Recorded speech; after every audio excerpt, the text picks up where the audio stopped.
তোমার মতো দয়ার নবী আর পাব না। তোমার মতন দয়ার রাসূল আর হবে না। আর দেখা দিয়ে আগে রাসূল চলে যেও না। তোমার মতন দয়ার রাসূল আর হবে না। তোমার মতন দয়ার নবী আর হবে না। মরা ছিলাম আগে বনবাসী, মরা ছিলাম আগে বনবাসী, আজ হয়েছি মদিনাবাসী। আর দাগ বুকে সান্ত্বনা, তোমার মতন দয়ার নবী আর হবে না। তোমার মতন দয়ার রাসূল আর পাব না। হরিণের বাচ্চারা কায়, হরিণের বাচ্চারা কায়, মাগো মা তোমার দুধ মোরা খাব না। আর তোমার দুধ খেলে পারে ওই দয়ার নবী বাধায় আছেন, পাওয়া যাবে না। তোমার মতন দয়ার রাসূল আর পাব না। তোমার মতন দয়ার রাসূল আর হবে না।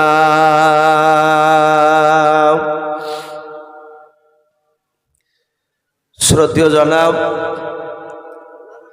আজকের জালসা নির্বাচিত মনোনীত যোগ্যতম সভাপতি মহাশয় ও সম্মানিত আমন্ত্রিত ওলামে কেরাম ও আমার সম্মুখের শ্রদ্ধেয় বয়োজ্যেষ্ঠ বাবা জীবনেরা, আমার সমবয়স্ক সমজস্ব যুবক ভাইয়েরা, পর্দার আড়ালের মা বোনেরা, সকলকে জানাই আমার বুক ভরা ভালোবাসা সালাম। আসসালামু আলাইকুম ওয়া রাহমাতুল্লাহি ওয়া বারাকাতুহু। আলহামদুলিল্লাহ, সমস্ত প্রশংসা সে মহান রব্বুল আলামিনের জন্য, যে মহান রব্বুল আলামিন আমাদেরকে বড় ভালোবেসে রহম করে বিভিন্ন গুনার মজলিস থেকে বাছাই করে নিয়ে সে মহান রব্বুল আলামিন তার রহমতের মজলিসে আমাদেরকে বসে রেখেছেন। আমরা এখনো পর্যন্ত বসে থাকতে পেরেছি, তাই মহান রব্বুল আলামিনের দরবারে আমরা সকলে শুকরিয়া স্বরূপ আদায় করে বলুন আলহামদুলিল্লাহ। তারপরে পরে আপনার আমার নবী, যিনি ধর্মের গুরু, বিশ্ববরণ্য নেতা, নবিকুল শিরোমণি পয়গম্বর আযম, যিনি সাইয়্যিদুল মুরসালিন ও খাতামুন নবিয়্যিন, যিনি হাবিবে কিবরিয়া আশরাফুল আম্বিয়া, যিনি হায়াতুন নবী, জিন্দা নবী, জনাবে মুহাম্মদ রাসূলুল্লাহ সাল্লাল্লাহু তাআলা আলাইহি ওয়াসাল্লামের উপরে অগণিত দুরূদ ও সালাম বর্ষিত হোক, বলুন আল্লাহুম্মা আমিন। ইসলাম দরদি বাবজু ভাইরা, আমি আপনাদের সম্মুখে কোরআনুল কারীম থেকে আমি বেশ কয়েকটা আয়াত টুকরা পরিবেশন করেছি, তেলাওয়াত করেছি। তারপরে পরে বিশ্ব নবীজির পবিত্র জবান থেকে মাত্র আমি দুটো হাদিসের টুকরা পাঠ করেছি। ইনশাআল্লাহ যথাসময়ের মধ্যে আমার বক্তব্য করব। ভাই, এই বাপজিরা যারা বসে আছেন ভাই, জায়গাগুলো সব ফাঁকা হয়ে গেছে, চেয়ার আর ফাঁকা হওয়া এটা স্বাভাবিক, যেহেতু রাত্রি অনেক হয়েছে। তাতে আবার হাড় হিম করা বাপজি ঠান্ডা নেমেছে কয়েকদিন থেকে। মানুষ অনেকে বাপজি তারা নেশায় আবেগে থেকে যায়, যাবার সময় দেখতে পায় অনেক মানুষ তারা বলে যে এত রাত্রিতে থেকে ভুলই করলাম। তাই অনুরোধ করব বাপজি ভাই যারা বসে আছে, অনুরোধ করব আপনাদেরকে বেশিক্ষণ কষ্ট দিব না, যেহেতু সভাপতি সাহেব মানুষের বাপজি তার কথাবার্তা শুনে তার জ্ঞান গরিমা কতটা তা অনুভব করা যায় বেশিরভাগ। তা আলহামদুলিল্লাহ আপনাদের আজকে জালসার তিনি মাইকে আমাকে উঠার যে কথাবার্তা বলছিলেন, সম্ভবত উনি যোগ্যতম সভাপতি সাহেব এবং শিক্ষিত মানুষ। মানুষ সামনে বসে রেখে তার অতিরিক্ত প্রকাপ আপনার প্রশংসা করা হাদিস থেকে বাপজি নিষেধ। তবে একটু ইশারাতান বাপজি একটু বললাম, আশা করি উনিও বুঝতে পারছেন যে সভাটার কতটা চলতে পারে। তাই ভাই আমি আপনাদেরকে বলছি, যে পেছনে যারা আছেন দয়া করে একটু এগিয়ে আসুন, শোনা আবার একটু জমে বসি, ঘন্টাখানিক তো কমসে কম একটু বসি। আর একটু সত্য কথা সবাইকে বাপজি, শুধু আমি মওলানা আমি বলবো আপনারা বলবেন না তা নয়, সবাইকে বলা দরকার। আলহামদুলিল্লাহ আপনাদের এখানে জালসার আমার পূর্বেকার বক্তা আমার খুব কাছের মানুষ, উনি সুন্দরভাবে আপনাদের কাছে উনি কালেকশন করেছেন। যেহেতু এলাকার মানুষ, উনি নাম করছিলেন, আমি অনেকে শুনলাম চিনেন বলি বাপজি নাম ধরে ধরে ডাকছিলেন, যেগুলো আমাদের দ্বারা সম্ভব নয়, যেহেতু আমি আপনাদের সবাইকে চিনি না। আর কালেকশনের বাপজি একটা মুড থাকে, কালেকশন চলাকালীন ওই সময় 10 মিনিট বেশি হয়ে গেল পেছনকার বক্তার বিরক্ত ভাবা ঠিক নয়। আমি বসেছিলাম, উনি কালেকশন করছিলেন, ভালো লাগছিল, যেহেতু মসজিদের একটা কাজ, ওখানে বিশেষ অনেক টাকা দরকার। তো যাই হোক আলহামদুলিল্লাহ বাপজি ভাই মা বোনেরা সকলেই দান করলেন। কমিটি ভাইদেরকে সাধুবাদ যে আপনারা এত সুন্দর করে জালসার মাহফিল আয়োজন করেছে। হয়তো বললেও বেয়াদবি মনে করবেন, যদি বেয়াদবি হয় তাহলে ক্ষমা চেয়ে নিচ্ছি, মাফ করে দিবেন আপনারা আমাকে। সবই ভালো, আপনাদের মাটি চেয়ে চেয়ার সিস্টেম করেছেন, এতে বসা মানুষকে ঠান্ডা থেকে বাঁচানো হয়, আলহামদুলিল্লাহ ভালো। কিন্তু একটা জিনিস বাপজি সেখানে দেখলাম, এই মা বোনেদের যে পর্দাটা করা হয়েছে, আমার মনে হয় যেটা হয়ে গেছে, এবার আগামী বছর সভাপতি সাহেবকে বলবো যে বাপজি আপনি একটু লক্ষ্য রাখবেন, যেন পুরোটাই আর হাত পাশে কাপড় দিয়ে যেন একদম পুরোটা ঢেকে দেওয়া হয়। কারণ যেহেতু আমরা আলেম ওলামা, তো আমাদের মা বোনেরা যে সবসময় যে পর্দায় থাকে তা নয়, সবারই একই কেস। কিন্তু তবে এটা ধর্মের জায়গা। এই যে রেকর্ডিং হচ্ছে এইসব মোবাইলগুলোতে, তারা গ্রামের নাম লিখে ছেড়েছে, তারা বলবে যে গ্রামের মানুষরা কেমন আর ওলামারাই বা কেমন। দক্ষিণ দিনাজপুরে বক্তা আজিজুল আমার আগে ছিলেন, উনি আমরা দুজনে একসঙ্গে জালসা করছিলাম। আলহামদুলিল্লাহ আপনাদের এখানে তো একটা কাপড় দেওয়া আছে, তো দিনাজপুরে কাপড় দেওয়া ছিল না, শুধু একটা বাঁশ দেওয়া ছিল। আমি বলেছিলাম যে ভাই এটা পর্দা নয়। স্টেজ থেকে নামার পর আমাকে 2000 টাকা কম দিচ্ছে। বলে ভাই কে করছেন কেন? তো বলছে ভাই আপনি কেন আমাদের বিরুদ্ধে কথা বললেন, অপরাধ ওই কথাটা বলা।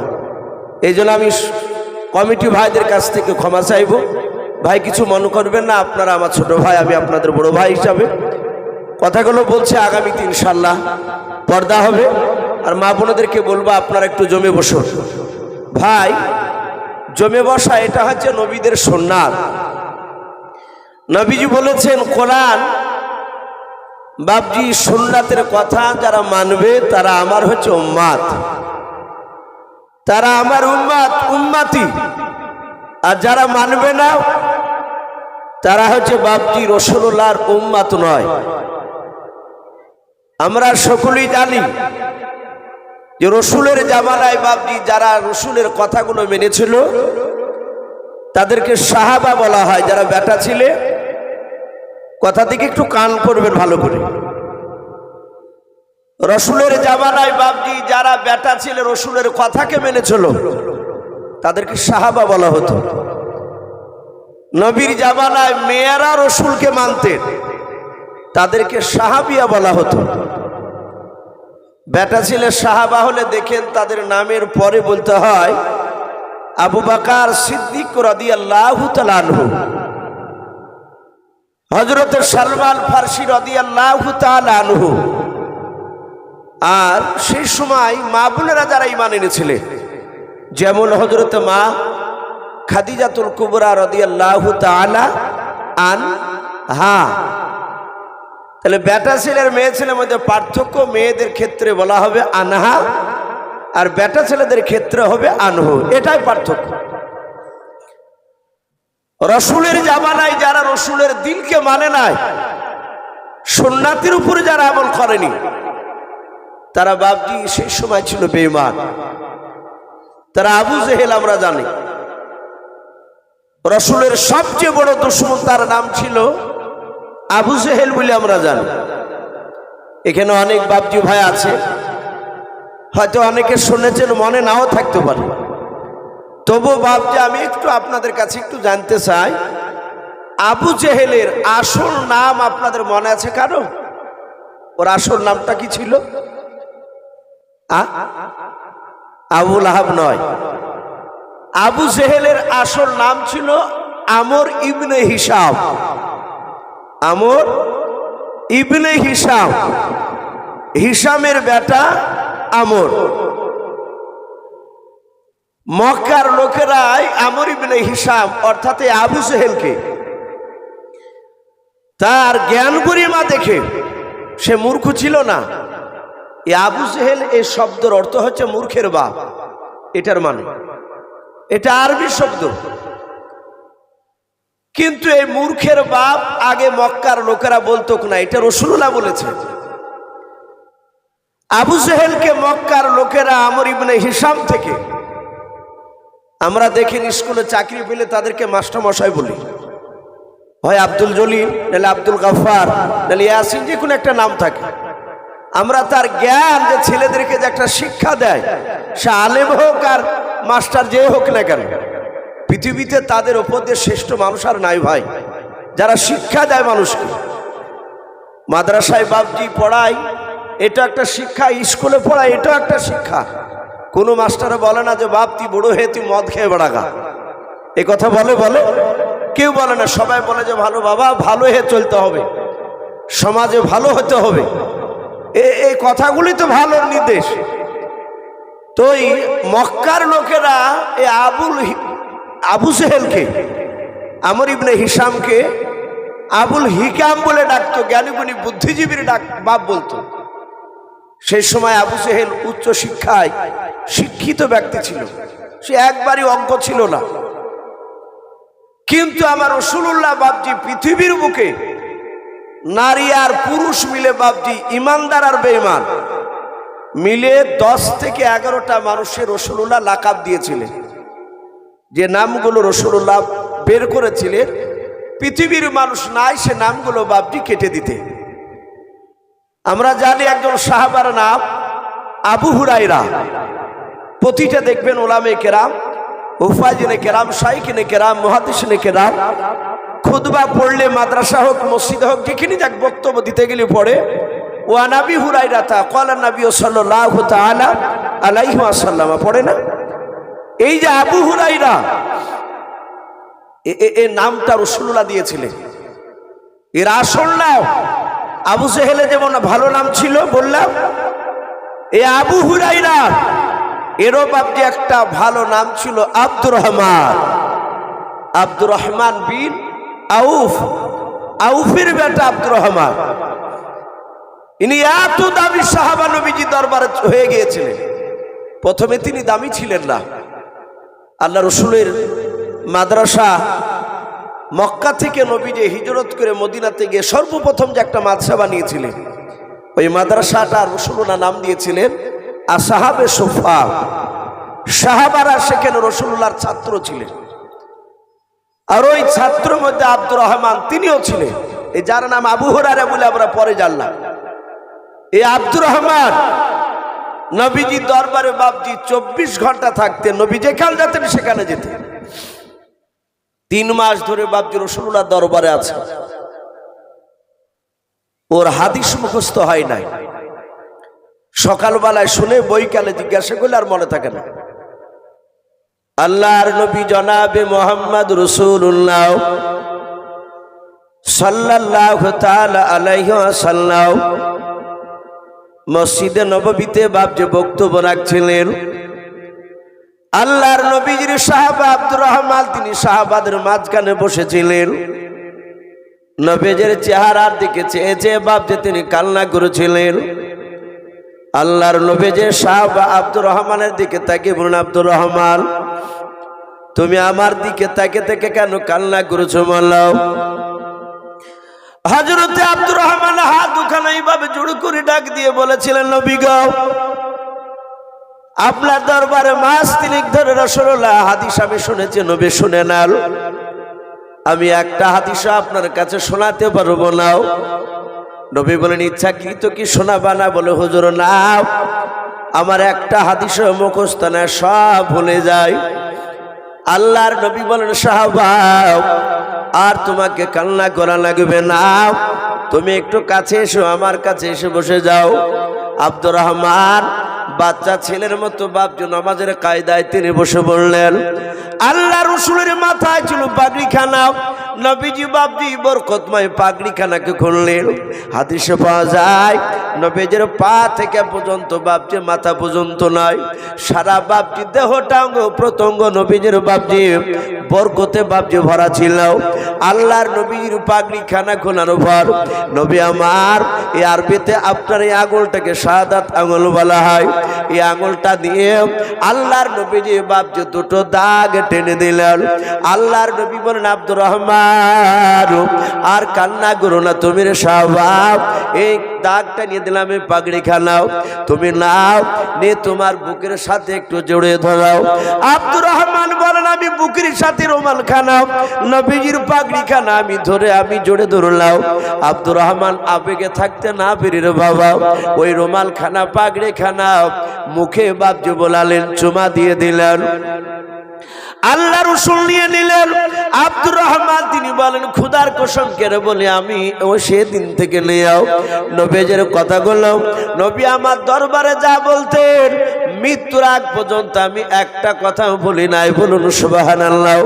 ও বাপজি ভাইরাও, বুখারী তিরমিজি নাসাই 86 তার হাদিসে পাওয়া যায় বেশিরভাগ এ আবু হুরায়রা এ আব্দুর রহমানের হাদিসগুলো বাপজি পাওয়া যায় প্রায় 5000 উপর বাপজি হাদিস বয়ান করেছেন। এই আব্দুর রহমান আল্লাহর নবী জনাবে মুহাম্মদ রাসূলুল্লাহ সাল্লাল্লাহু তাআলা আলাইহি ওয়াসাল্লামের সাহাবা। কিতাবে পাওয়া যায় এই আব্দুর রহমান উনি বাপজি বিড়ালের বাচ্চাকে আপনার ভালোবাসতেন। আমরা অনেক বাপজি মুসলমান মানুষেরা বিড়ালকে বাপজি কুপায়া মনে করি, সুপায়া মনে করি নাই। শিয়ালকে বাপজি দেখলে আমরা কুপায়া মনে করি।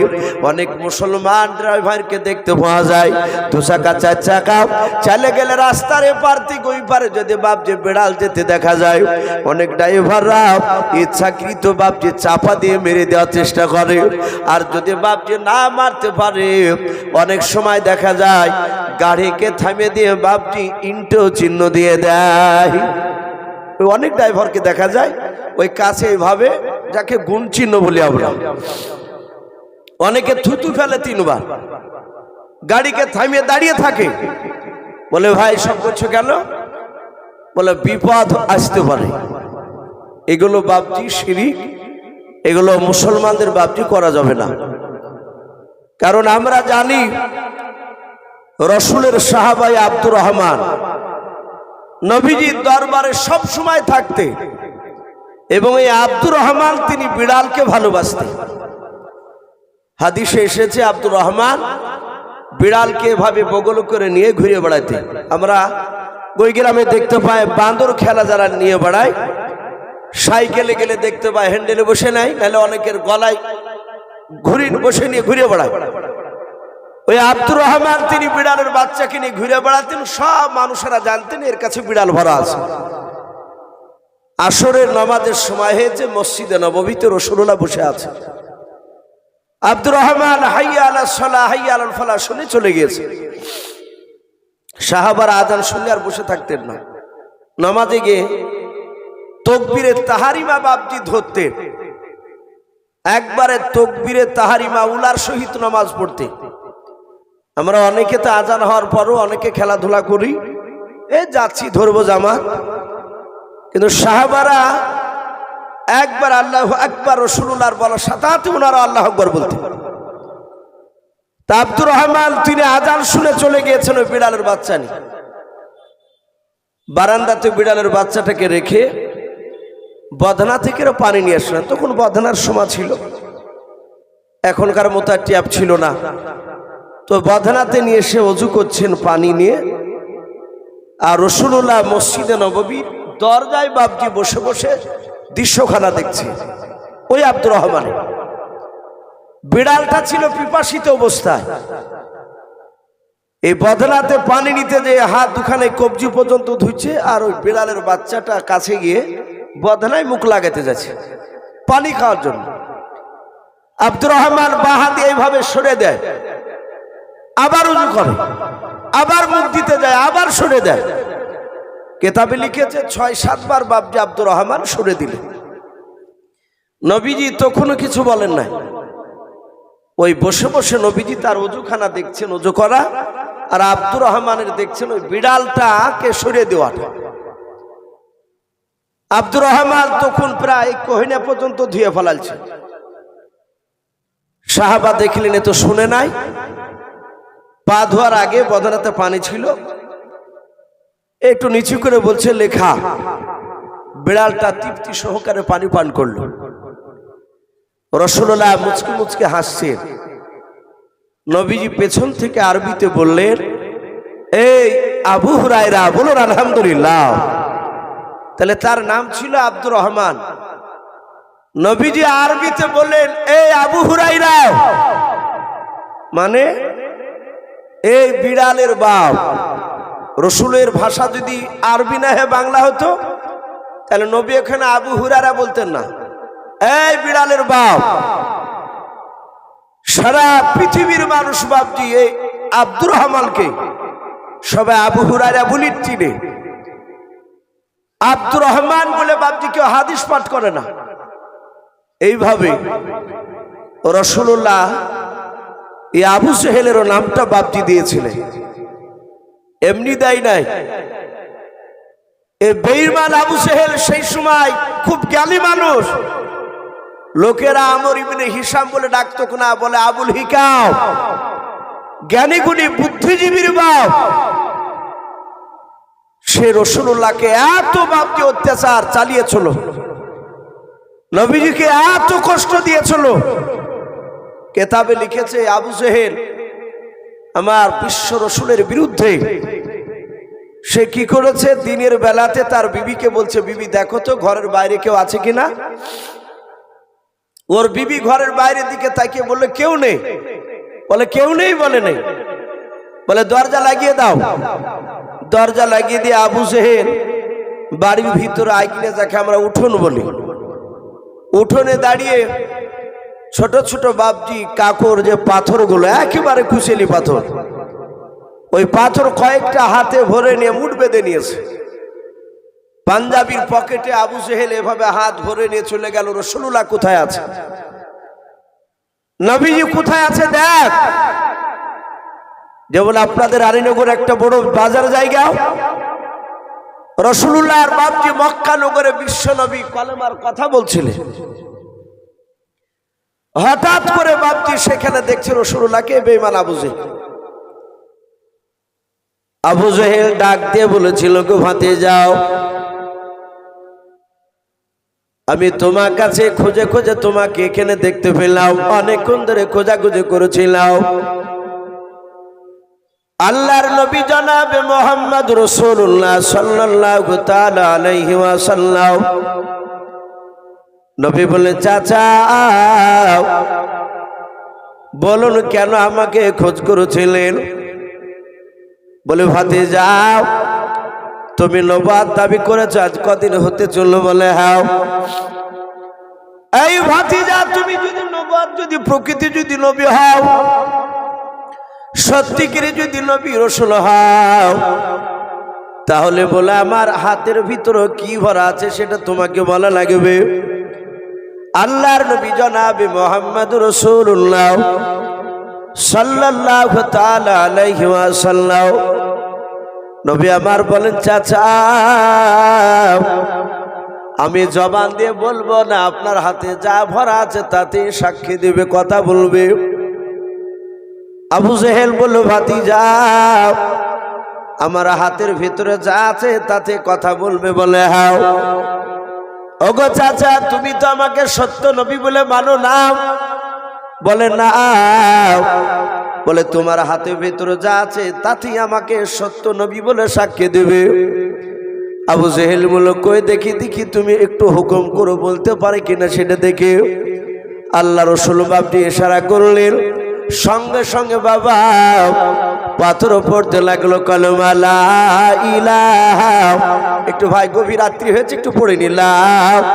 ইলাহা ইল্লাল্লাহ, লা ইলাহা ইল্লাল্লাহ, এ তাওহীদ কা ডঙ্কা আলম মে, তাওহীদ কা ডঙ্কা আলম মে বাজাতে ওয়া কামলে আলা আকালে হক লা ইলাহা ইল্লাল্লাহ, লা ইলাহা লা ইলাহা ইল্লাল্লাহু মুহাম্মাদুর রাসূলুল্লাহ। বাপজি, এই দুরূদ পড়তে আমরা কেউ লজ্জা করব না। আল্লাহ রাসূল বলেছেন, হয়তো আজকের এই দুরূদটা কিয়ামতের ময়দানে হয়তো মিজানের পাল্লায় ভারী হয়ে যাবে। বলুন আলহামদুলিল্লাহ। আল্লাহ রাব্বুল আলামিন কিয়ামতের ময়দানে মানুষকে জাহান্নামে দিতে চাইবেন না। আল্লাহ অনেক বাহানা খুঁজবে। আমরা ফট করে একটা মানুষ বাপজি দেখা যায় নামাজ না পড়লে তাকে আমরা বেঈমান, জানোয়ার, বিভিন্ন রকমের কথা বলে ফেলি। এগুলো বলতে নেই, কারণ ওই লোকটা যে আল্লাহর কাছে প্রিয় হতে পারবে না, সে নামাজ পড়ে না, সেটা অন্যায় করে, তার সেটা ভুল, কিন্তু তার অন্য কোনো কাজ আল্লাহর কাছে পছন্দ হতে পারে তো। এই জন্য বাপজি কড়া ভাষায় তাকে কথা বলা ঠিক নয়। তাকে আপনি হিকমতের সহিত তাকে নামাজের দাওয়াত দেন। নামাজ ফরজে আইন পড়তে হবে, নামাজ মাপ নেই। তাই বলে আপনি বেঈমান, শয়তান টয়তান, জানোয়ার এইসব অশ্লীল ভাষা প্রয়োগ করা বাপজি, এটা ইসলামে আপনার অধিকার দেয়নি। তাই কলেমা এত দামি, অনেক জায়গায় দেখেছি কলেমা পড়তে দিলে অনেকে লজ্জায় পড়তে চাই না। আজ যদি না পড়তে পারি, কিয়ামতের ময়দানে বাপজি সেদিন জবান বন্ধ হয়ে যাবে। নামাজ পড়ার ব্যাপারে হাদিসে এসেছে যে কিয়ামতের ময়দানে আল্লাহ লাস্টে বলবে, যারা রুকু করবে তাদেরকে জান্নাতে দেওয়া হবে। অনেক মানুষ তারা বলবে যে ভাই, এ তো জান্নাতে যাওয়া খুব সহজ রাস্তা, এ নামাজ না পড়লে নামাজ পড়া তো দেখেছি লোককে। সেদিন কিন্তু বাপজি রুকু করতে যাবে, যারা জীবনে নামাজ পড়েনি তারা সেদিন আর রুকু করতে পারবে না। এই সিঁড়ি দাঁড়াটা, মেরুদণ্ড হাড় তাদের শক্ত হয়ে যাবে সেদিন। এই জন্য বাপজি কলেমা পড়লে, হ্যাঁ দেখবেন কেউ যদি নামাজ পড়ে তাহলে তার পাশে বাপজি জোরে জোরে জিকির করা, কলেমা পড়া, এটা কিন্তু আবার নিষেধ। নামাজ পড়লে আপনার সব ইবাদত তার সামনে করা যাবে না। নামাজ এত গুরুত্বপূর্ণ। এখন এলাকায়, কিছু এলাকায় বাপজি একটা নতুন জিনিস চালু করেছে, আমি জানি না আপনাদের এলাকায় আছে কিনা। আগামীতে হলে এগুলো বাপজি চালু হতে দিবেন না। আমার বাড়ি ঘাসিপুর, দৌলতাবাদ থানা। আমাদের এলাকায় বেশ কিছু মসজিদে চালু হয়ে গেছে। বারণ করতে গেলে অশ্লীল ভাষায় কথা বলছে তারা এবার করে। নামাজে বাপজি ফরজ নামাজ পড়ার পরে ডাইরেক্ট মাইকে সুইচ দিয়ে ইয়া নবী বলে বাপজি ওখানে সালাম পড়ছে অনেকক্ষণ ধরে। আচ্ছা বলেন, যারা জামাত মসজিদে যায় না, সবাই তো মসজিদে আমরা যেতে পারি না, অনেক মানুষ বাড়িতে নামাজ পড়ে। হ্যাঁ, মসজিদে নামাজ পড়তে গেলে অনেক নাকি তাই বলে আপনি বাড়িতে নামাজ পড়লে যে আপনি বেঈমান হয়ে যাবেন তা নয়। আপনি বাড়িতে নামাজ পড়লে রাকাত পিছু 1 টাকা করে নেকি পাবে, আর মসজিদে নামাজ পড়লে একটা রাকাত নামাজ পড়লে 27 গুণ নাকি পাওয়া যায় বলা হয়েছে, 27টা করে। তাহলে বেশি সব। ব্যতিক্রম অনেক মানুষ বাড়িতে তো নামাজ পড়ে, খাস করে মা বোনেরা তো পড়েই নামাজ, এরা তোর মসজিদে যায় না।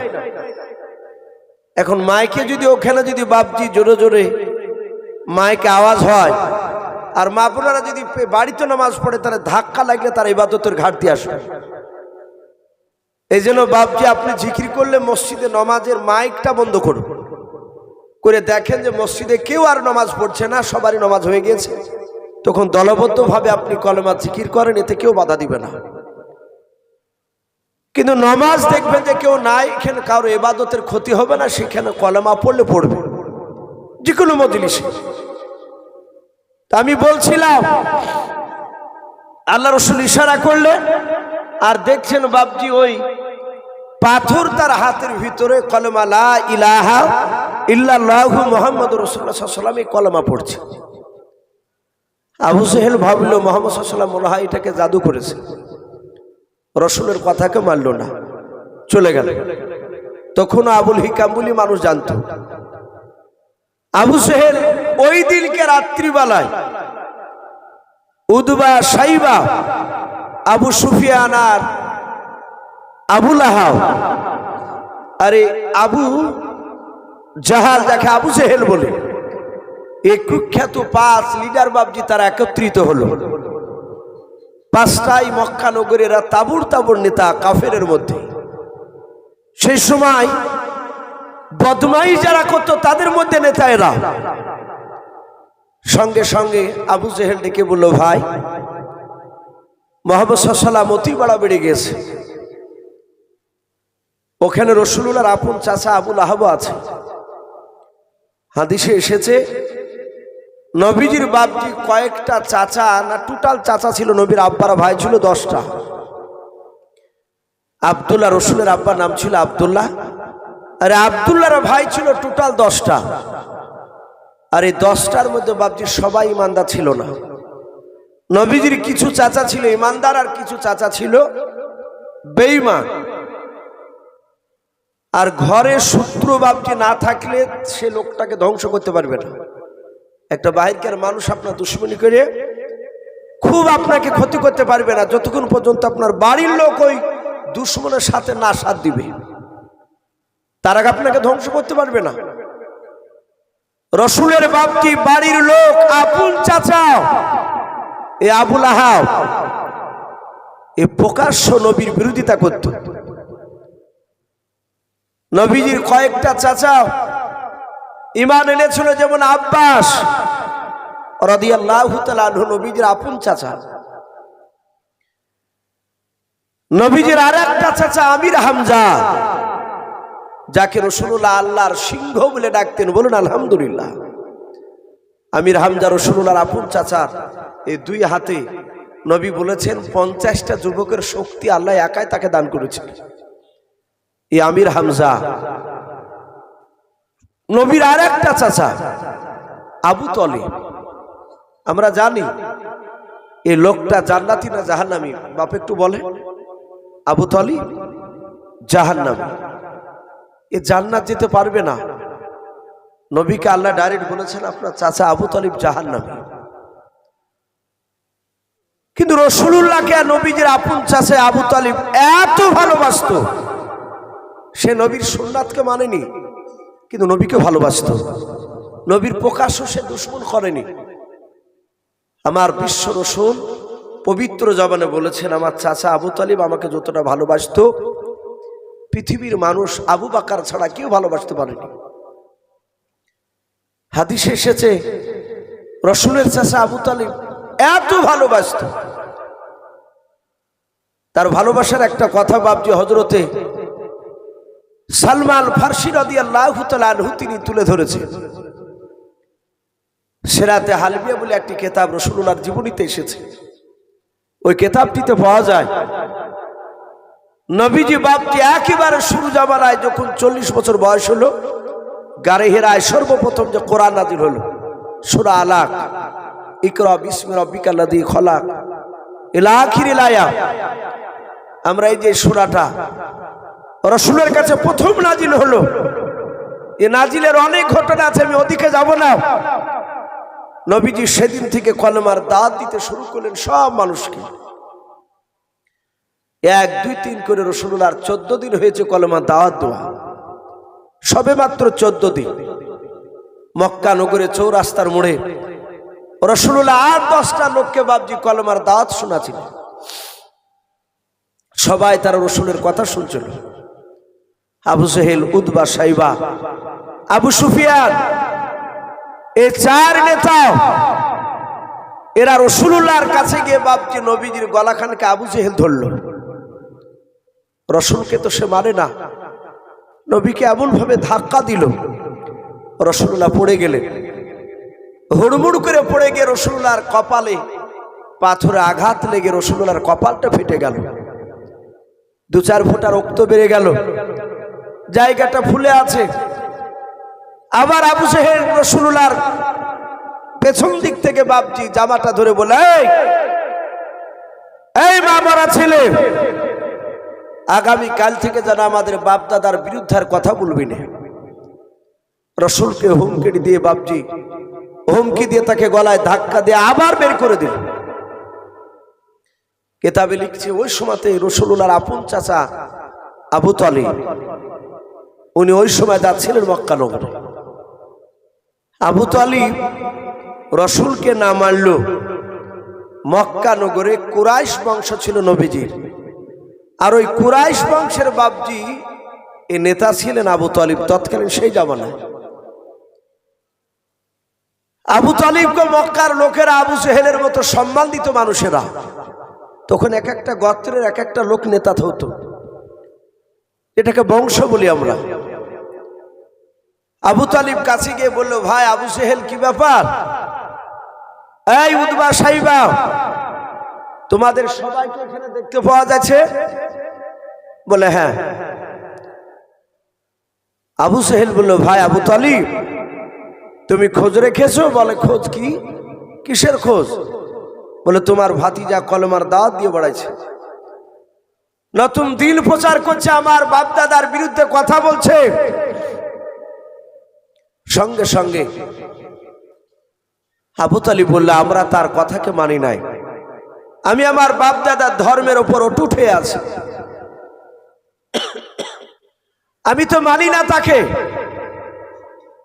আবু জেহেল বলল, ভাই আবু তালিব, শুধু তোমার খাতিরে তোমার ভাতিজার গায়ে আমরা আরো মারি নাই। এই আবু তালিব ভাই, তোমার ভাতিজাকে তুমি আজকে রাত্রি বেলায় বারণ করে দেবাও, আগামী কাল থেকে যেন আমাদের বাপ দাদার বিরুদ্ধে কথা যেন না বলে শুনে নাও। আবু তালিব বলল, ভাই চিন্তা করো নাও, আশা করে আমার ভাতিজা আমার কথার বাইরে যাবে নাও, কারণ আমার ভাতিজার 8 বছর বয়সে শোনে না তার দাদা আব্দুল মুত্তালিব ইন্তেকাল করে গিয়েছিলেন, উনি আমার আব্বা জান। ওই 8 বছর থেকে আমি তার চাচা আবু তালিব তার দেখাশোনা করার দায়িত্ব নিয়েছিলাম। ওরে আমার ভাই আবু জেহেল শুনে নাও, আমি 8 বছর থেকে আমার ভাতিজার 25 বছর বয়স পর্যন্ত খাদিজার সাথে যেদিন বিয়ে হয় সেই দিনকে সকালবেলা পর্যন্ত আমি আমার ভাতিজা মুহাম্মদ সাল্লাল্লাহু রাতে দিনে 3 বেলা খাবার খেলে এক বাসনে আমরা চাচা ভাতে যাই, দুজনাই খাবার খেতাম। বলুন সুবহানাল্লাহ। ওরে আমার ভাই, আমি আজ রাত্রিবেলা গিয়ে বারণ করবো, আমার মনে হয় আমার কথার বাইরে যাবে না। আমাকে অভিভাবক বলে মেনে নিয়েছে, আমাকে মানে। বলে তাহলে ভালো হবে। এ আবু তালিব শুনে নাও, যদি তোমার ভাতিজা আমাদের বাপ দাদার বিরুদ্ধে যদি কথা না বলে, নতুন কলমার দাওয়াত যদি না দেয়, তোমার ভাতিজাকে আমরা 3টা পুরস্কার দেব। শুনে নাও ভাই, এক নম্বর গোটা মক্কা নয় আরবের মধ্যে এক নম্বর উচ্চ সম্মানের অধিকারী করব। দুই নাম্বার আমাদের আরবের মধ্যে সবচেয়ে ইষ্টবিষ্ট উট 200টা তোমার ভাতিজাকে স্বেচ্ছায় দান করে দেব। তিন নাম্বার শুনে নাও ভাই, ওই মক্কা নগরীর সবচেয়ে বড় খেজুরের বাগানটা তোমার ভাতিজাকে দিয়ে দেব। এই তিনটা জিনিস পেয়ে গেলে আর তোমার ভাতিজার কিছু করা লাগবে না। বলে তাইলে কি? বলে হ্যাঁ। আবু তালিব দিনের বেলায় বাড়ি চলে গেল। সন্ধ্যার দিকে যখন বাড়িতে ফিরল, সূর্য পশ্চিম দিকে বাপজি অস্তমিত হয়ে গেল, ডুবে গেল। হযরতে বিশ্ব নবীজি কলমার দাওয়াত দিয়ে বাড়ি চলে গিয়েছেন। আবু তালিব তার অর্ধাঙ্গিনী বিবিকে ডেকে বলল, বিবি শোনে না, আজ একটা বাসনে দুটো মানুষের তুমি খাবার খোলাও। আবু তালিবের বিবি বলেছিল, স্বামী গো, বহুদিন ধরে একটা বাসনে দুটো মানুষের খাবার খুলতে বলো নাই, আজকে কেন তুমি দুটো মানুষের খাবার একটা বাসনে খুলতে বললাও? ডাক দিয়ে বলেছিল, আমার বিবি শুনে নাও, অনেকদিন আমার ভাতিজাকে নিয়ে খাবার খাই নাই, আজকে আমি আমার ভাতিজা দুজনায় এক বাসনে খাবার খাবো ভেবে তুমি তাই একটা বাসনে খাবার তুমি বেশি করে খোলাও। খাবার বাপজি খোলা হলো বাসনে। আল্লাহ রসুলকে বাপজি নবীজির চাচা ডাক দিলেন, ভাতিজা, ওরে ভাতিজা তুমি এসো কাছে।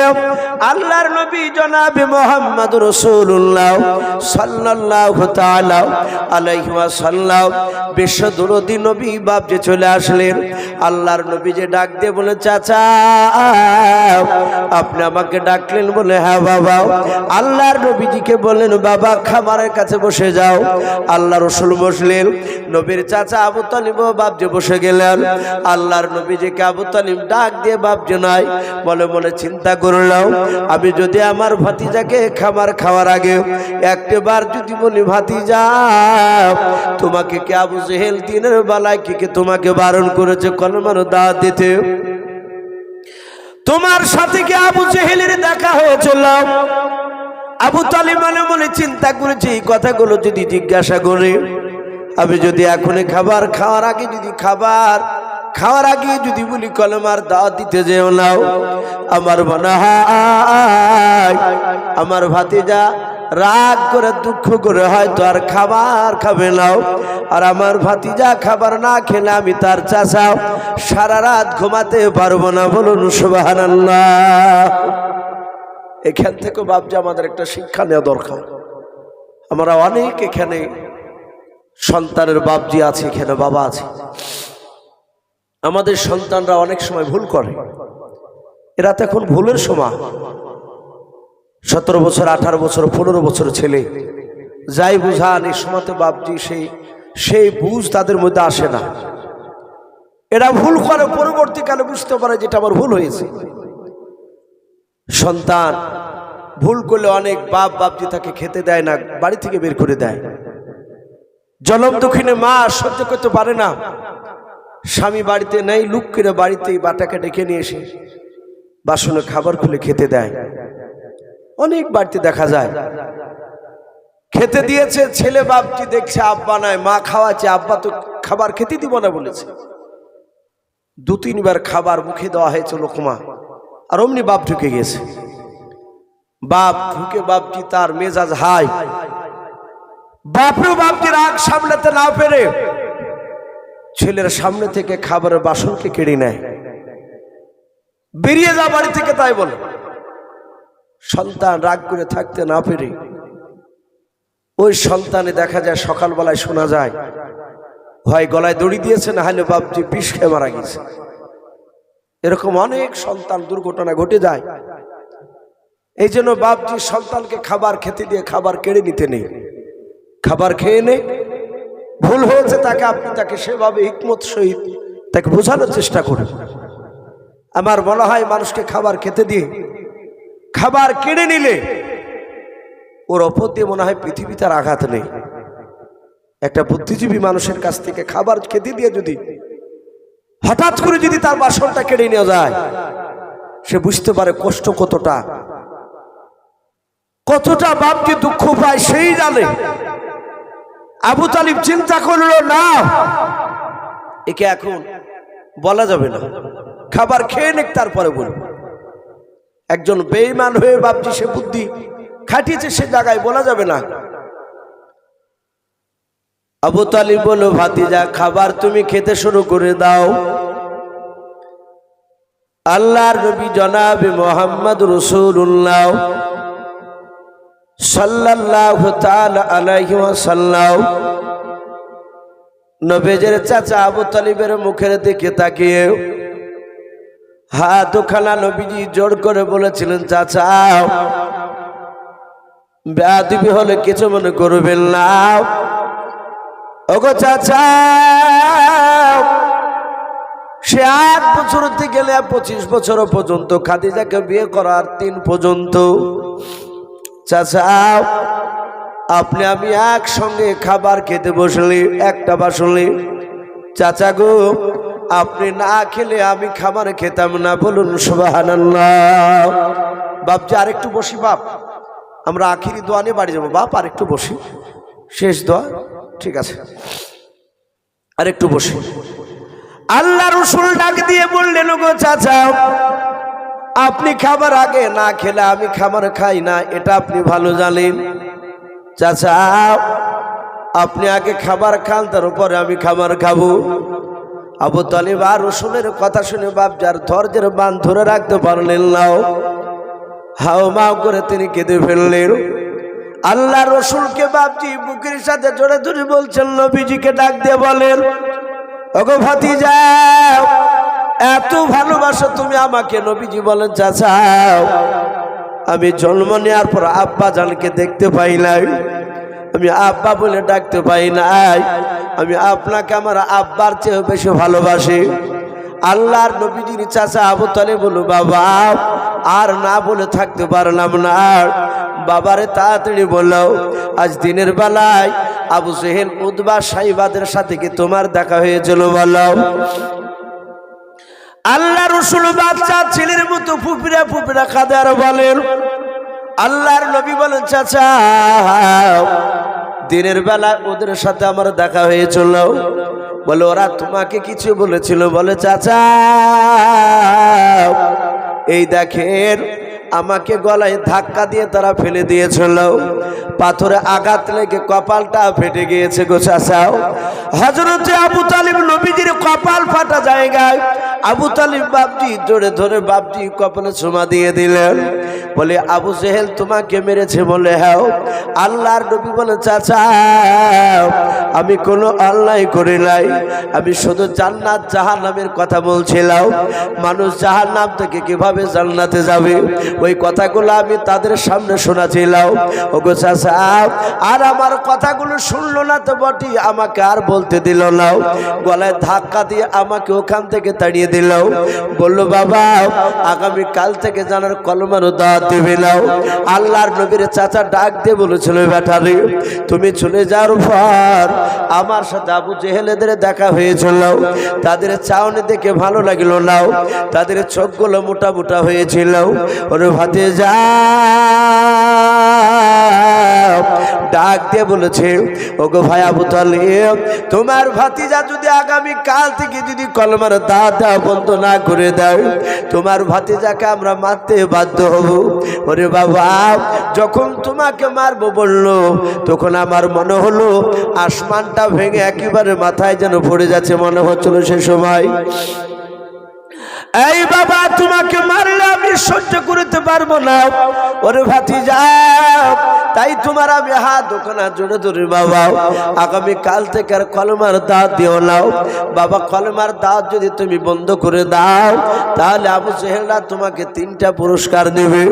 আল্লাহর নবী জনাবে মুহাম্মদ রাসূলুল্লাহ সাল্লাল্লাহু তাআলা আলাইহি ওয়াসাল্লাম নবী আমার ডাক দিয়ে বলে, চাচা কি পুরস্কার দিবে বলুন? আবু তালিব বলেছিল, বাবা তোমাকে আরবের মধ্যে উচ্চ সম্মানের অধিকারী করা হবে। 2 নাম্বার 200টা উট দেওয়া হবে। 3 নাম্বার মক্কা নগরের যে খাজুর বাগানটা তোমার পছন্দ হবে ওই খাজুরের বাগানটা তোমাকে ফ্রিতে দেওয়া হবে। এর ভাতিজা এই 3টা জিনিস যদি তুমি পেয়ে যাও আর কিছু করা লাগবে না। আল্লাহর নবী যে ডাক দিয়ে বলে চাচা আর কিছু দিতে চেয়েছে, বলে না বাবা। নবী বলে চাচা খোদার কসম করে বলি আপনাকে সামনে রেখে, বলে কেন বাবা এমন কি কথা বলবে বলো? বলে বাবা শুধু ওই 3টা পুরস্কার কেন, ওই 3টা পুরস্কার সাথে হাতে গোটা পৃথিবীর ধন সম্পদ এমনকি আসমান থেকে সূর্য পেড়ে নিয়েও মক্কার লোকেরাও ওই আবু জেহেল উদ্মা সাহেবারাও যদি মক্কার সূর্য বাবজি নাই আসমান থেকে সূর্য পেড়ে নিয়েও আমার যদি ডান হাতে দিয়ে দেয় আসমান থেকে সূর্য নাই চাঁদ পেড়ে নিয়ে এসেও যদি আমার বাম হাতে দিয়ে দেয় ওগন চাচা আপনাকে সামনে রেখে কথা দিলাম আমি কলমার দাওয়াত দেওয়া বন্ধ করব না। বলুন সুবহানাল্লাহ। রসুলই কথা বলল। আবু তালিবের চোখ দুটি চোখের মতো লাল হয়ে গেল। আবু তালিব ডাক দিয়ে বলল, এই ভাতিজা কলমার দাওয়াত দেওয়া বন্ধ করবি না? বলে না। বলে চাচা আমি বললাম তো আসমান থেকে চাঁদ সূর্য নিয়ে এসে দিল আমি কলমার দাওয়াত দেওয়া বন্ধ করবো না। হক কথা কলমার দাওয়াত দিবই। আবু তালিব বলে আমিও লাত উজ্জার কসম করে বলি ও তো আল্লাহকে মানে না, ও লাত উজ্জাকে মানত। তাফসীরে মারিফুল কোরআন এসেছে মক্কার সেই সময় রসুলকে যারা মানত না বেঈমানেরা তারা বাবজি সবাই লাত উজ্জাকে বড় দেবতা বলে মানত। আবু তালিব বলল আমি লাত উজ্জার কসম করে বলি ভাতিজা আমার কণ্ঠে যান থাকা পর্যন্ত তোমার শরীরে মক্কার কোনো মানুষ ফুলে ছিটকে ফেলতে পারবে না। বলুন সুবহানাল্লাহ। তাহলে কতটা ভালোবাসতো কে নবী চাচা আবু তালিব। তারপরে লোকটাকে জাহান্নামে যেতে হয়েছে। কিন্তু এই আবু লাহাব রাসূলুল্লাহর একদম ওপেন বাবজি বিরোধিতা করেছিল। আল্লাহ রাসূলের আবু লাহাবও করেছে, তার স্ত্রীর নাম ছিল উম্মে জামিলা, সেও বিরোধিতা করেছে। আল্লাহ রসুল মক্কা নগরে কলমার দাওয়াত দিয়ে দিয়ে সবাই যখন মানল না রসুলকে, আজ তো আমরা বাবজি আরামে দিন পেয়েছি। আমি গতকালকে আমার মাদ্রাসায় বাবজি গিয়েছিলাম। অনেক জায়গায় তাবলিগ জামাত যায়, অনেক জায়গায়। এখানেও তো তাবলিগ জামাত আসে না? তাবলিগ জামাতকে বাবজি অনেক জায়গায় বক্তব্য দিতে দেয় না। একটা মসজিদে তাবলিগ জামাতে বাবজি বক্তব্য দিতে গিয়েছে, একজন বারণ করেছে এসব আলোচনা করেন না তো। সে একজন জ্ঞানী, সে লজ্ঞ লোকে বাবজি সামান্য শুধু বাধা এরকম কিছু কিছু জায়গায় হয়। আর যেই সময় রাসূলুল্লাহকে চিনত না ওই সময় কলমার দাওয়াত নিয়ে যাওয়া যে কত কঠিন সাহাবারাই জানতেন। রাস্তা দিয়ে যখন তাবলিগ জামাত ভাইয়েরা ব্যাগ ঘাড়ে করে যে লাইন ধরিয়ে যায়, এভাবে তো রাসূলুল্লাহ সাহাবারা গিয়েছিলেন অমুসলিম ভাইদের কাছে। কলমার দাওয়াত আমার বিশ্ব নবী জনাবে মুহাম্মদ রাসূলুল্লাহ সাল্লাল্লাহু তাআলা আলাইহি ওয়াসাল্লামকে অনেক রকমের কথা বলতো। কাফেররা বলতো যে আল্লাহ কাজ পায়নি, তোমাকে নবী দিয়ে দিল। আল্লাহ নবী পাঠালে ফেরেশতাকে পাঠাতো, তোমার মতন মুহাম্মদ সাল্লাল্লাহু আলাইহি ওয়াসাল্লাম মা মরা বাপ মরা ছেলেকে দিত না নবুয়ত। কত রকমের প্রশ্ন রাসূলুল্লাহকে শুনতে হয়েছে। আল্লাহ রসুল দেখলেন এরা তো সবাই মানল না। নবীজি ছোট থেকে দেখতেন মানুষ বিপদে হলে, বিপদে পড়লি তাদের একটা মাইকের মতো একটা জায়গা ছিল।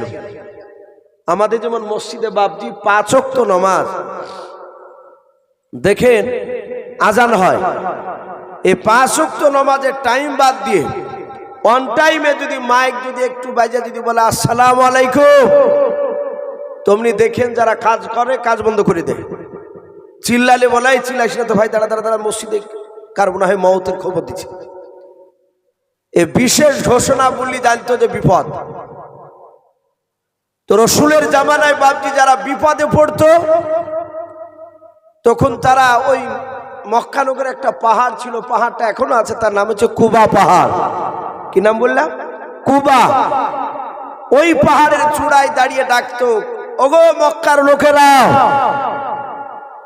সে ভালো গরিব বড় লোক খারাপ যারাই ডাকতো তার ডাকে বাপজি মানুষ সাড়া দিত। ওরা জানতো যে লোকটা মনে হয় বিপদে পড়েছে, আর এই জায়গায় বিপদে পড়া লোক না হলে আওয়াজ করবে না। রসুল এটা ছোট থেকে জিনিসটা দেখেছিলেন। নবীর কথা যখন মানল না, রসুল দেখলে আমি তো একটা দুইটা লোককে ভুলি, মানুষের কাছে কাছে যায়, একসাথে অত লোককে জমাতে আমি পাইনি, তা আমি ওই পাহাড়ে গিয়ে আমিও ডাক দিব লোককে।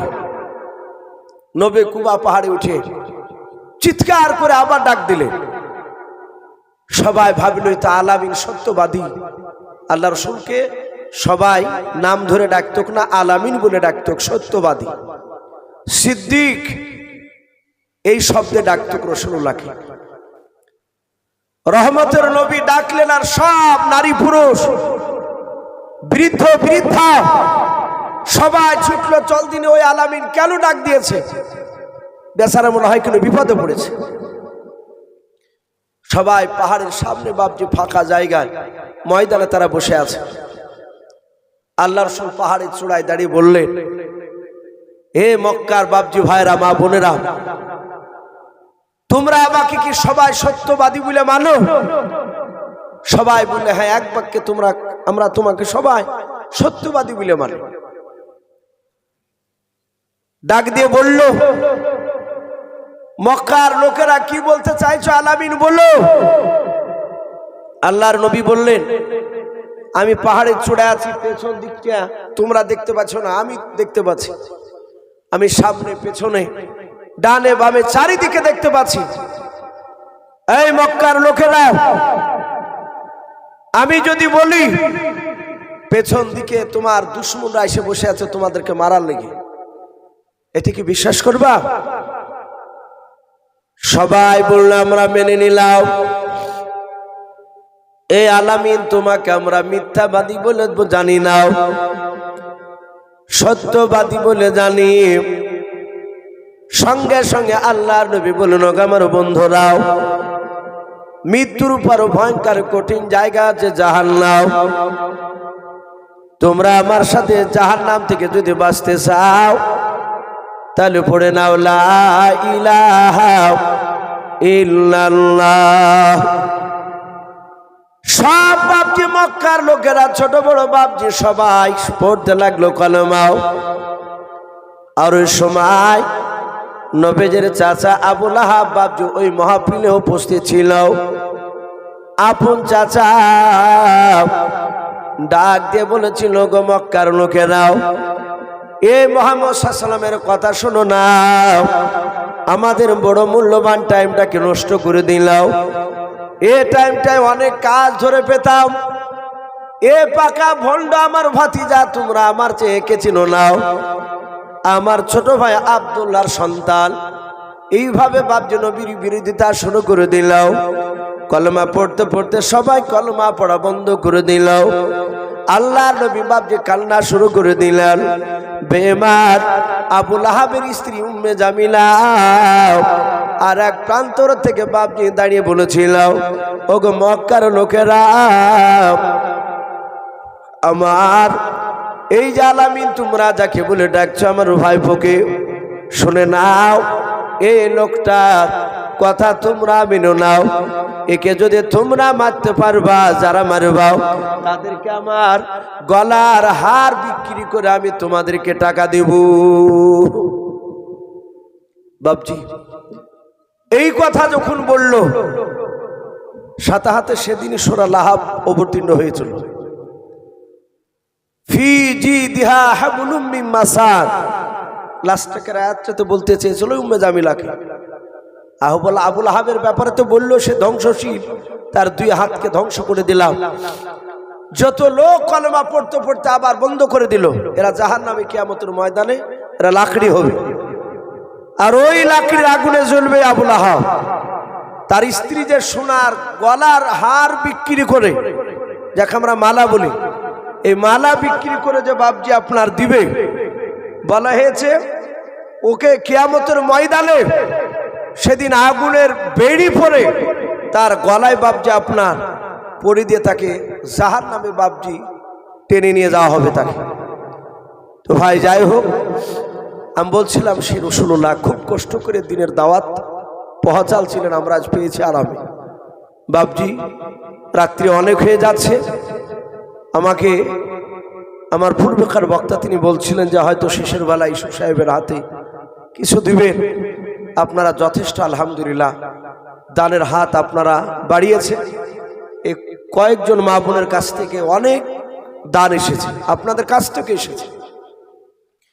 আমি বলবো এখানে বাপজি ভাই যারা আছে, শেষের বেলায় আমি আপনাদের কাছে 500, 1000, 2000 বাপজি চাইব না। রাত্রি প্রায় 12টা বাজতে চলল, আর কয়েক মিনিট বাকি আছে। ইনশাআল্লাহ আমরা সকলেই বাপজি আখিরি মোনাজাতের জন্য বসে আছি, আখিরি দোয়া নিয়ে বাড়ি যাব। আবার সামনে ফজর নামাজ আছে। রাত্রি বাপজি ঘুমটা এটা একটা আল্লাহর বড় নিয়ামত।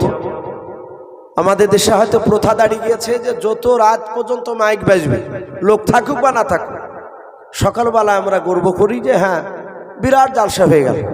কিন্তু না ভাই, অনেক আল্লাহওয়ালা লোক আছে তারা রাত্রিবেলা ইবাদত করে। অনেক লোক আছে লোককে না দেখে আড়ালে ইবাদত করে। এতে বাপজি আল্লাহ না করুক এই গ্রামের মধ্যে যদি কোনো লোক যদি ইবাদত করা তার বন্ধ হয়ে যায়, কিয়ামতের ময়দানে হয়তো আমাদেরকে জবাব দেওয়া লাগবে। তাই সেজন্য বাপজি ফজর নামাজের দিকেও আমাদের গুরুত্ব দিতে হবে। আর রাত্রি 12টা মানে এখনকার রাত্রি 12টা মানে বিরাট ব্যাপার। সেই 5টার সময় বাপজি সন্ধ্যা লেগেছে। তা আমি আপনাদেরকে বলবো বাপজি শেষের বেলা যদি 2টা একটা লোক কিংবা মা বোন যদি থাকেন 100 হোক 200 হোক আল্লাহর ঘরকে তৈরি করার জন্য বাপজি একটু দিলে ইনশাআল্লাহ দোয়া হবে। সভাপতি সাহেব বসে আছে, আমি আপনাদের কাছে একটু দেখতে চাই কোন আল্লাহর কোন বান্দে এখানে বাপজি ভাই মা বোনেরা শেষের বেলায় বাপজি কেউ আছে ইমানদার? একবার দিয়ে বন্ধ হয় না। ইমানদাররা বাপজি চালুনের মতো বলা হয়েছে। চালু যেমন আপনার লড়ালি ফুটো দিয়ে ঝরঝর করে ঝরে, ইমানদার বারবার বাপজি দেয়। তাই বাপজি কেউ যদি থাকেন শেষের বেলায় 100 হোক 200 হোক 1 বস্তা সিমেন্ট হোক যদি থাকে, আমি কমিটি ভাইদেরকে বলবো ভাই আপনাদের মধ্যে থেকে মা বোনেরা মাশাআল্লাহ বলেন আরে তাকবীর। এ দেখেন মা বোনদের কাছ থেকে কয়েকজন মিলিয়ে দিয়েছে না, একজন মা বোনদের কাছ থেকে 1600 টাকা। বলেন আরে তাকবীর। বেনামিতে মা দেখো আমার কোথায় যে ছিল, পর্দার হতে দেখো মালা 1600 টাকা দিল। যার সাথে যে নিয়াতে 1600 টাকা গড়িয়েছে দানকে কবুল করো তুমি সুবহান। অগো বাড়ি দোয়া করি অগো পাক বাড়ি, মিজানে তেনে কি পানা করে দিও ভারী। আমি পাপী গুনাহগার দোয়া নাহি জানি, মাদের জন্য দোয়া করবে ফাতেমা জননী আল্লাহুম্মা আমিন। বাপজি যদি আর একজন যদি কেউ থাকে,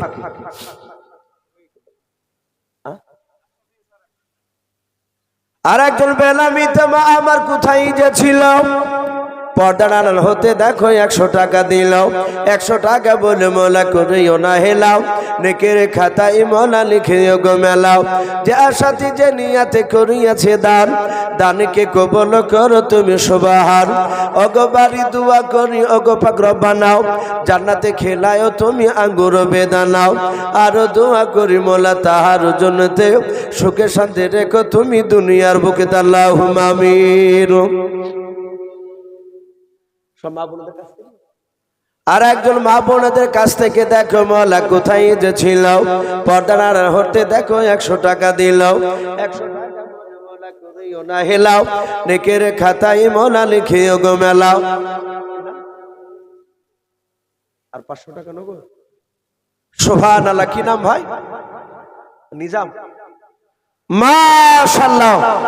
দেখে নিজাম শেখ ভাই আমার বাপজি মানুষ খুবই কম, যেহেতু আমার পূর্বেকার বক্তা হযরত মাওলানা আজিজুল সাহেব দামাত বারাকাতুহুম আলিয়া বন্ধু আমার একদম নিংড়ে আপনাদের কাছ থেকে নিয়ে গিয়েছে, প্রচুর টাকা আদায় করেছে।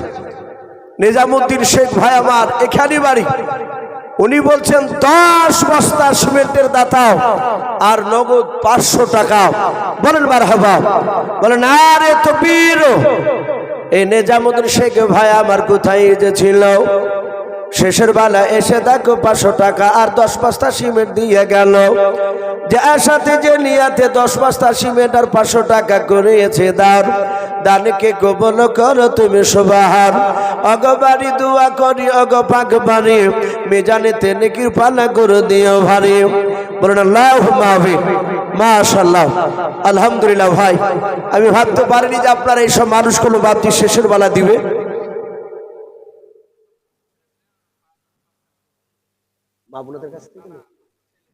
মাশাআল্লাহ, ছোট ছোট বাচ্চা ছেলেরা, একেবারে বাচ্চা ছেলে, তারা 5টা বন্ধুতে মিলে তারা 5 বস্তা সিমেন্টের দাতা। বলুন মারহাবা, বলেন আরে তাকবীর।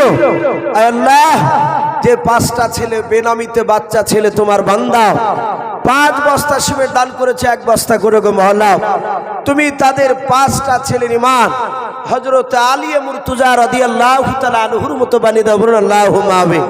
আল্লাহ, তুমি তাদের হায়াতে তয়্যিবা সিহাতে কুল্লিয়া তুমি দান করো। বলুন আল্লাহুম্মা আমিন। তাদের রুজি রাজকের বরকত দাও।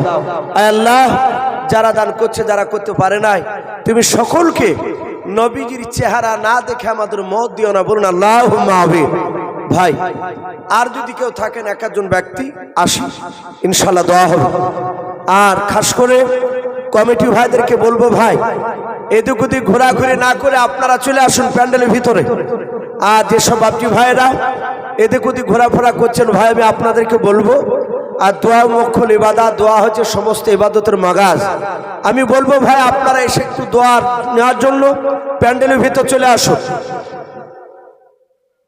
মাশাআল্লাহ, দেখেন আবার চাদর কালেকশন শেষের বেলায় 1500,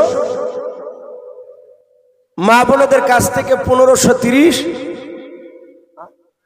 আবার শেষে 100 করে, তাহলে 1500 আর ওদিকে 100, 1650 টাকা। বলেন আরে তাকবীর। সকল মা বোনের দানকে আল্লাহ কবুল করে নিয়ে, আল্লাহ তুমি সকল মা বোনের ঈমানটা হযরত মা খাদিজাতুল কুবরা রাদিয়াল্লাহু তাআলা আনহার মতো ঈমান বানিয়ে দাও। বলুন আল্লাহুম্মা আমিন। ভাই শেষে মুনাজাতে দোয়া হবে ইনশাআল্লাহ। বাপজি আর কেউ নাই? কোনো বাপজি, কোনো ভাই, কোনো মা বোন? জি ইনশাআল্লাহ আসি। 12টা বাজতে চললো। আর একজন মা 100 টাকা। বলুন মারহাবা, না রে তাকবীর। ওদিক দিয়ে আসো বেটি। আর একজন বেনামিতে মা আমার কোথায় যে ছিল, শেষের বেলা এসে দেখো 100 টাকা দিলাও। 100 টাকা বলে বলে করিও না হেলাও।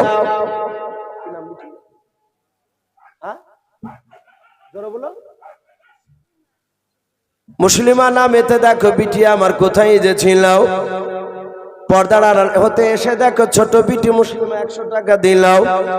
100 টাকা বলে বলে করিও না হেলাও। নেকের খাতায় মৌলা লিখেও গো মেলাও। যার সাথে যে নিয়াতে করিয়াছে দান, দানকে কবুল করো তুমি সুবহান। আর দোয়া করি মোলা তাহার জন্যতে সুখে শান্তি রেখো তুমি দুনিয়ার বুকে। আল্লাহুম্মা আমিন। আরে তাকবীর। আজ তোমার মতো দয়ার নবী আর পাবো না। ভাই আর যদি 1টা 2টা থাকেন শেষের বেলা একটু তাড়াতাড়ি আসে, একটু তাড়াতাড়ি আসে ভাই। একটা ছোট্ট নাত পড়ে ইনশাআল্লাহ দোয়ার দিকে এগিয়ে যাবো ইনশাআল্লাহ। জগতে করে নবীর ঘরে অগ আম্মা বিটিতে, অগ আম্মা বিটিতে, কাহার আগে কে যাবে সেই খোদার জান্নাতে। মা আয়েশা কই ফাতেমা অগ জোহরা, আমি জিনার সঙ্গে নেশে আল্লাহর পিয়ারা পিতা আমার আবু বকর প্রথম ইমানদার প্রথম ইমানদার সব বিবিদের চেয়েও বেশি আমার অধিকার আমার কাছে হাদিসে এত নাই কাহর কাছে নাই কাহর কাছে কাহার আগে কে যাবে সেই খোদার জান্নাতে। কি নাম এই আব্দুল সালাম নামে দেখো ভাই আমার কোথায় যে ছিল শেষের বেলা এসে দেখো 500 টাকা দিল 500 টাকা বলে মলা করিও না হেলাও নেকের খাতায় মলা লিখে ওগো মেলাও যে আশাতে যে নিয়াতে করে আছে দান দানকে কবুল করো তুমি সুবহান ওগো বাড়ি দোয়া করে ওগো পাক বাড়ি মেজানেতে নেকির পালা করে দিও ভাই আল্লাহুম্মা আমিন। রফিকুল ইসলাম নামে দেখো বান্দা তোমার এখানে যে ছিল কি না ছিল দেখো দানে বোঝা গেল যজ্ঞ বাপের যজ্ঞ ছেলে রফিকুল ইসলাম এখানে আসিয়া 500 টাকা দানিল মসজিদ বানাবো বলিয়া যে আশাতে যে নিয়াতে 500 টাকা করিয়াছে দান দানকে কবুল করো তুমি রহমান ওগো বাড়ি দোয়া করি ওগো পাক বানাও জান্নাতে খেলায়ও তুমি আঙ্গুর বেদান আল্লাহুম্মা আমিন। নারে তাকবীর মাশাআল্লাহ ভাই আলহামদুলিল্লাহ যথেষ্ট দিয়েছেন। আর কেউ আছেন ভাই? জি আর কোনো বাপজি কোনো ভাই কোনো মা বোন যার শেষ ভালো তার সব ভালো আলহামদুলিল্লাহ যথেষ্ট দিয়েছেন। সত্যি গ্রামে বাপজি ভাই মা বোনেরা সত্যি আল্লাহ রাব্বুল আলামিন আপনাদের দান দেওয়ার মানসিকতা আল্লাহ রাব্বুল আলামিন তৈরি করে দিয়েছে। আপনাদের দানের হাতটা খুব বড়। নবীজি বলেছেন কিয়ামতের ময়দানে একটা দল হবে তাদের হাতগুলো হবে লম্বা লম্বা। মা আয়েশা সিদ্দিকা রাদিয়াল্লাহু তাআলা আনহা বললেন ইয়া রাসূলুল্লাহ ওদের হাতগুলো কেন বড় হবে? বলে যারা দুনিয়ার বুকে দান করবে বেশি তাদের হাত লম্বা হবে আর আল্লাহ রাব্বুল আলামিন বলবেন ওই হাত লম্বা হাতগুলো তাদেরকে ধরে নিয়ে এসে বিনা হিসাবে জান্নাতে দাও। বলুন আল্লাহুম্মা আমিন। তাই বাপজি আলহামদুলিল্লাহ খুব খুশি হয়েছি আপনারা যথেষ্ট দিয়েছেন। আর আপনাদেরকে বলবো বাপজি শুধু এটা দিয়ে শেষ নয়। আমি শুনলাম ভাইদের মুখে মসজিদে অপরও নাকি কাজ করবে, সাইডে কাজ বাকি আছে তাই বলছিলেন। কাজ হলে বাপজি চাইতে না গেল আবার এসে দিবেন ইনশাল্লাহ।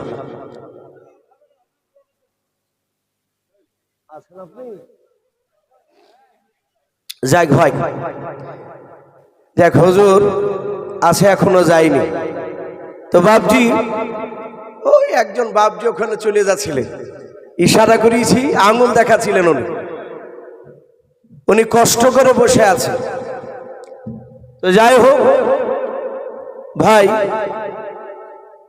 আপনাদের সেই মাশাআল্লাহ মহসিন সাহেব 500 টাকার দাতা বলুন মারহাবা বলেন নারে তাকবীর। মহসিন সাহেবের 500 টাকা দানকে আল্লাহ কবুল করুন বলুন আল্লাহুম্মা আমিন আল্লাহুম্মা আমিন। ভাই এই আজিজুল সাহেব নিশ্চয় আপনাদেরকে ভালোবাসে না হলো বাপজি এই প্রতিদিন আমাদের এইভাবেই জালসা ভাই। আমি একবার ফোন করে ভাবলে মনে হয় বাড়ি থেকে মনে ফোন লাগিয়েছে তো এখনো যায়নি মানে আপনাদেরকে ভালোবাসে বলে এখনো বসে আছে। তো যাই হোক বাপজি আমি আপনাদের জন্য ভাইয়ের জন্য সকলের জন্য দোয়া করবো, আপনারা আমার জন্য দোয়া করবে। বাপজি রাত্রি অনেক হয়েছে আলহামদুলিল্লাহ যথেষ্ট হয়েছে।